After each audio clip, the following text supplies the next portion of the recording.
Welcome back, guys, to Stars and Strikes, the road to Qatar 2022.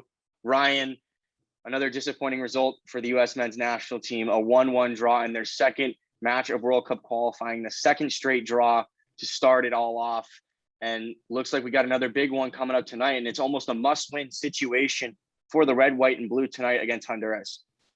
Yeah, and you mentioned it being a big one, and I think every one of these games should be treated like they're a big one. I mean, we thought that the boys would kind of have an attitude switch after the El Salvador game, kind of disappointing then, and we didn't really get that from the Canada game. We both expected it to be a win. We expected it to be a big change in mentality, going into probably one of the better teams in the group, trying to take 3 points off of them, and we just kind of lacked the energy, lacked the motivation once again. So to say that tonight's a must-win game, points wise is one thing, but to say it's a must-win game as far as morale, spirit in the camp goes, this is huge. I mean, we're talking about Tyler Adams before the camp saying we need 9 points possible, and we may be leaving this camp with 2-3 points max. So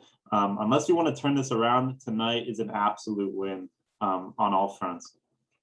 Yeah, last time out against Honduras was that Nations League semifinal where the red, white, and blue boys won 1-0. A late Jordan Pefok goal gave us the win and sent us to the final, which we went on to famously beat Mexico.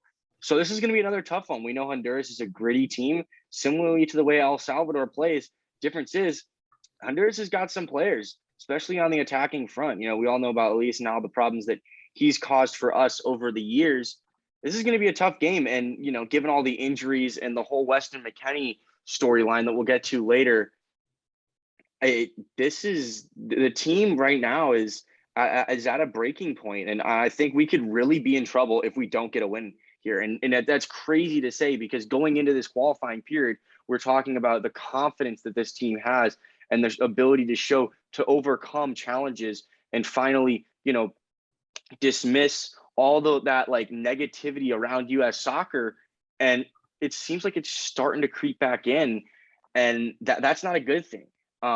We were able to get Christian Pulisic back in the last match, and I think that was huge. Unfortunately, he was unable to get on the score sheet. He's probably 6 inches away from, ending up being the match winner and giving us a 2-1 victory. Weston McKennie, we know, got dismissed from the team due to COVID violations. And why don't we start there? It's you mentioned, it's surprising.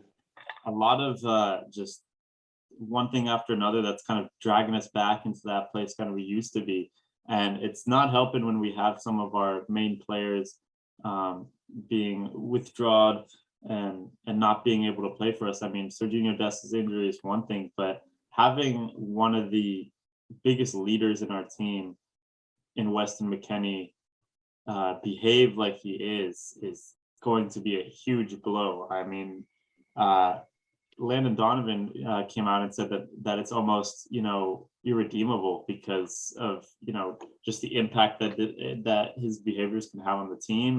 The impact that his behaviors can simply have on the results of the Honduras match and maybe even matches to come. So it's unnecessary, honestly. I mean, because there's not really an excuse for it. There's no excuse, and we were in such a good place moving forward, and it's just foolish behavior for no reason. And now this is gonna, and it's surprising. It's surprising it's coming from Weston McKennie, and I know he's getting a lot of heat right now. I don't think it's going to be something that ends his national team career by any means. But the reality is, we're over a year into this whole COVID situation. You know the rules. You can't be bringing people back to the team hotels. You can't be breaking these specific protocols if you want to be playing in the matches. And, obviously he wasn't at his best at El Salvador, but we needed him against Canada. I mean, you could see that on the field that we lost a little we didn't have a little bit of that Weston McKennie fire that he brings to that midfield. Was it a better, more attacking game or a little bit than the El Salvador game? Yes. And I think that's strictly down to the fact that we had Christian Pulisic there, and he's just he's such a much more dynamic player than a lot of the other players that we have around him, and just in general the other players we have. But after the match, he said this team lacks ideas and new ways to break down defenses, and that kind of just sums it up perfectly in how these last two matches have been.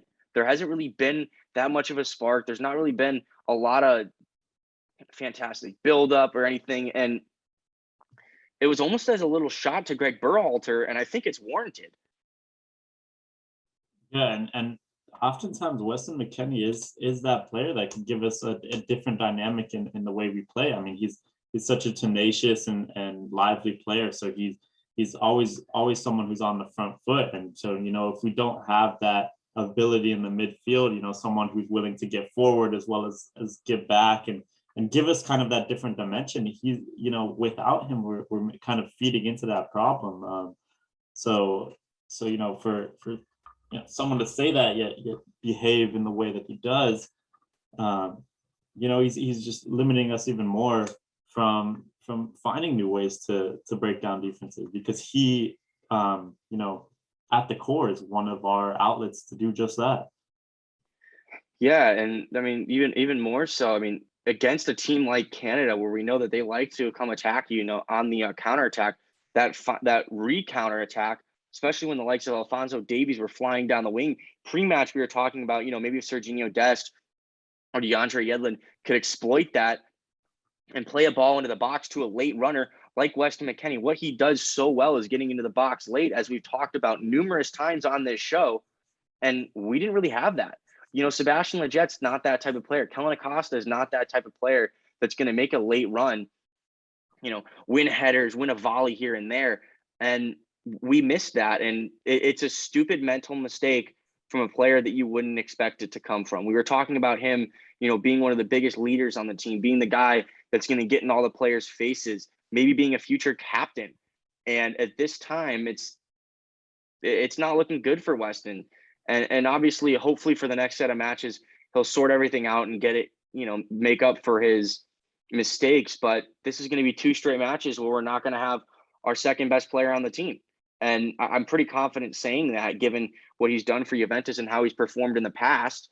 And it hurts to not have your best midfielder, most dynamic midfielder, which I think it's safe to say he is. Obviously, Tyler Adams, much more of a defensive player. But what Weston McKennie can do in terms of transitioning from offense to defense is, I think, where he sets himself apart. And then we didn't have Christian in the first game. So have we really seen this team at its best? No. The number 9 position is a whole other mess right now. There was a quote going around on the internet that this is the worst stage in U.S. men's national team history in terms of being a number 9. There have been calls for the young kid Ricardo Pepi, and given the performances from Josh Sargent and Jordan Pefok, I wouldn't be shocked if Greg, throws out the young guy. Yeah, and just moving back and touching on that McKennie note one more time, it's just any area of the pitch is going to be affected by this. Like you mentioned, he could have been one of the leaders on our team, and we see how the team operates without Christian Pulisic. We lack that kind of spark, but when Christian Pulisic is in the team, players seem more inspired. I think Weston McKennie had that influence on the team as well. Players loved playing with him, and just because of the context of the situation, who knows if that'll change. I mean, just the team dynamic in general. Weston McKennie is perhaps one of the most popular guys on the team, when it comes to off the field, interactions with his teammates. And so that's kind of my concern is how this may affect, because he probably the chemistry. Yeah, exactly. The chemistry, because he will move forward from this. There's no doubt he's going to play for the national team some more. I mean, this isn't the end of his career, like you said, but the chemistry is something that could take a long-term hit. So we'll see what happens with that. I mean, there's talks about him bringing girls over to his room, and that girl being a teammate's sister. So I mean, who knows? I don't think we need to get into that. I mean, that seems a bit of a far stretch, but that's all the point remains. Rumors, but the point remains. The point remains. It was a dumb decision, regardless. regardless of what exactly happened, we can't really speculate about it. It seems kind of ridiculous, some of the things that have, been surfacing on, around social media, but it was stupid. And I think he knows that, and hopefully he's able to move on from that. And then another guy that we're not going to have due to injury is Serginho Dest. Obviously, we talked about that he hasn't been playing quite like himself. He wasn't been in the best form over the last couple of games, but nonetheless, he's one of our more creative players that we have. And for a team lacking that ingenuity and the ability to break down defenses and lacking those new ideas from their manager, you need players like that. You need the player that can beat a man, whip a crossing, or play a ball in behind for someone.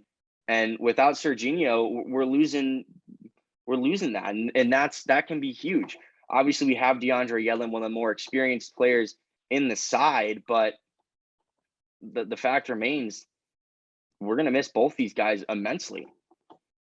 Yeah, absolutely. And looking onwards to the bench and, players that could come in as opposed to, Weston McKennie and Serginho Dest is, we're not looking at very creative options. I mean, we bring on Christian Roldan, we keep Sebastian Lletget in that role. And like you said, DeAndre Yedlin, but, none of these players are vastly creative, vastly influential in the attack. So regardless of if Serginho wasn't at his best or whatever, he was still someone who was trying to make things happen. I mean, our other options aren't the type to go out and attempt some of the stuff that Serginho does. Even if he was not pulling it off, the mentality, the mindset to make something happen is always there from him. So I think that's going to be missed too. Yeah, and this is a staggered team, and obviously we saw Brendan Aronson step into a starting role, get himself a goal that gave us the lead in the match against Canada. And he's usually that guy that we talk about, that's that dynamic player that can come in and change a game off the bench. And don't get me wrong, I'm perfectly okay with him starting. I think we understand that he's a good player. If he's in your starting 11, that's a good thing.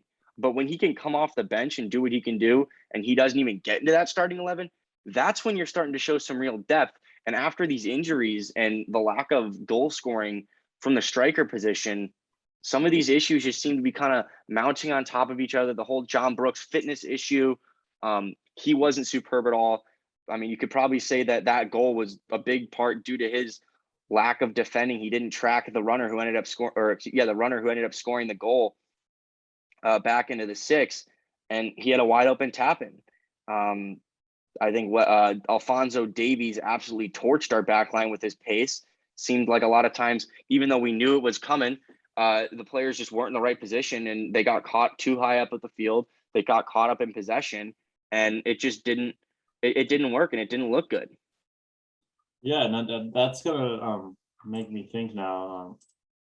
I was just wondering, now looking back at our options now going forward. Obviously, we only have one more game left in this camp, but had Greg known about these problems ahead of time, would there be someone right now that you wish we had in our team to help us out? I mean, the first thing that comes to my mind is Yunus Musa.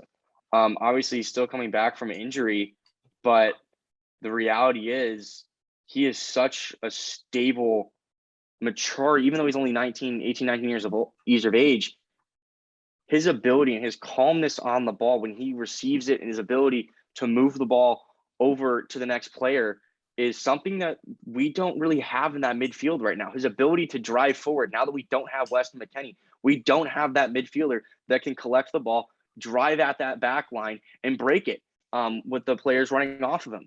And we're really missing that. And I think that it's becoming apparent more and more. And obviously he didn't play in the Nations League, but we weren't great in the Nations League. We weren't great in the Gold Cup. We grinded out the results, and the thought process is, wow, we were able to grind out those results. Let's just think when these guys can start playing together and the Greg can start, finally establishing the way he wants to play. And we have not seen that. We've seen a lot more of the old mentality in these last couple of matches where we're just going to win it on heart and effort. And the reality is they shouldn't have to. Obviously, in a tough, gritty game like CONCACAF is, there going to be those games where you need to. But in the grand scheme of things, this team should be controlling the match. They should be the one who dictates possession, where the ball is, how we're going to move everything around in the tempo of the game. And it hasn't quite been the case to it.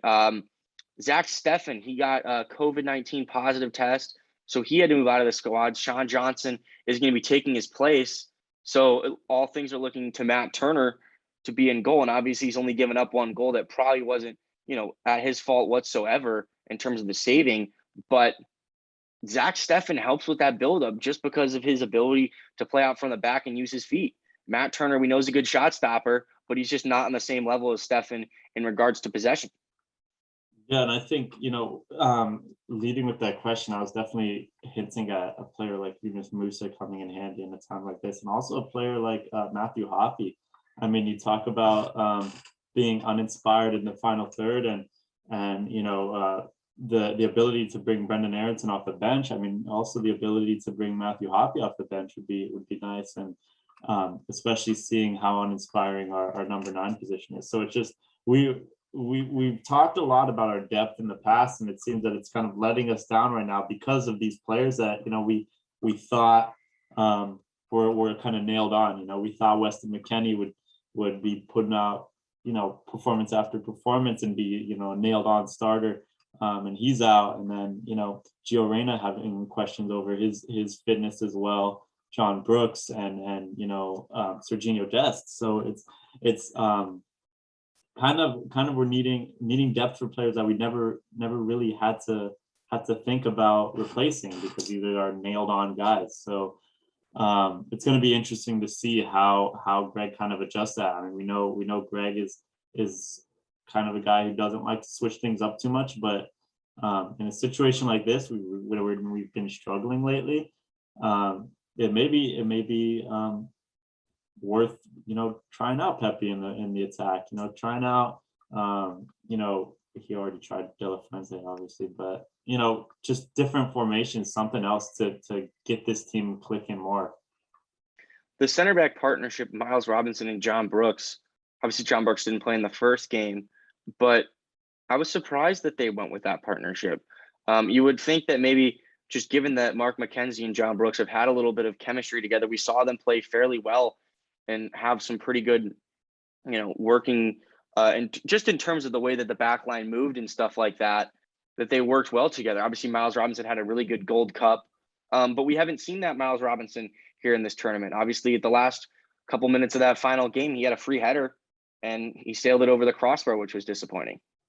Yeah, and he's had a couple free headers this tournament, which could have brought us from 2 points to 6. So maybe lack of confidence in front of goal, but I don't think he's had a poor tournament defensively at all. I think it's been. We have only given up one goal in 2 games, which isn't bad whatsoever. If you I think Greg would say, if you give up 1 goal through the first 2 matches, he'd take that every day of the week. It's just like you said, the finishing and that final ball has not been there these last couple of games.